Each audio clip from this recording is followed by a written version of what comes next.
looks like we might get a breakup and then set up in the PCH at the top of the hour. A quick flush down into the high here of 107.64.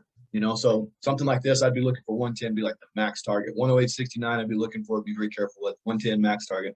We've got a nice, everything's set up here at Amazon again, right at the calculated level. Tesla's got so much overhead at 715. There's really not a trade here unless we pull back into 700.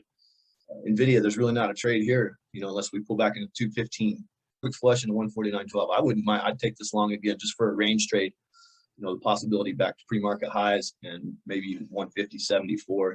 I mean, this is one of the better setups. At least you got the 50 fib sitting right at this 166. I mean, that's not a bad shot either. 149.66. You got the 50 fib sitting there. You got a PCH there. So quick dip into that for a bounce into 150. I'm just concerned about this wick down here. It just keeps wicking it. So the 12 area is even more interesting. That's another 50 cents. You know, if you're trading a 15-cent stop at the money, it's not going to be able to do both, right? So you're going to have to take a pick which one you want, which one you like better. If you wait for this one, you might miss it. If you take it here, you know, you might get stopped out and then it hits this one. You're just going to have to pick or, you know, widen your stop there. NVIDIA, any kind of a catalyst, you know, get something else out of this. So SMH is still trying. SMH is the one. 220 is the number, right? If we can get through that 220, we're going to see some covering. We're going to see some hedging, or not hedging, but some delta neutral by market makers. That'll get us to 225, 227. This is what I'll be looking for this week if we can break 220. Amazon has a PCH back down here at 33.04. I like that.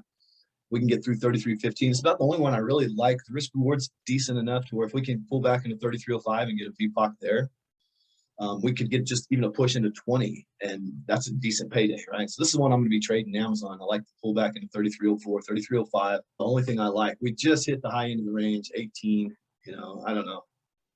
I need that pullback into 33.04 to 305 to even test this. Amazon's really trading like what I kind of figured, right? That 33.20 being the wall, 18.20 area being the wall. I need this to happen in this first minute, you know, and preferably what I needed it to happen is to happen like in that first 10 seconds, right? Just give me that dump right into it. I'd have pulled the trigger on that. Now it's looking less and less and less. See, we're already coming up to the end of the minute, 50 seconds. It's just not going to happen. Setups, it's just, I didn't get the setup. So the SMH breakout, a lot of what we're seeing here. That was my one chance, right, on that 5-minute PCH. That was it. Contracts I was looking at were right at $4 for the 220s. We're sitting at $4. They're at 5.35 now.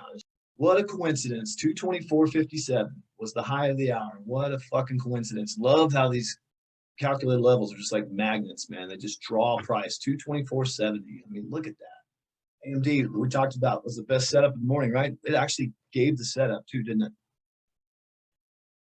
See that? One we were talking about this morning on AMD. And of course, man, if you guys have comments or questions or whatever, we can spend some time just looking at shit because I don't see anything I like, you know?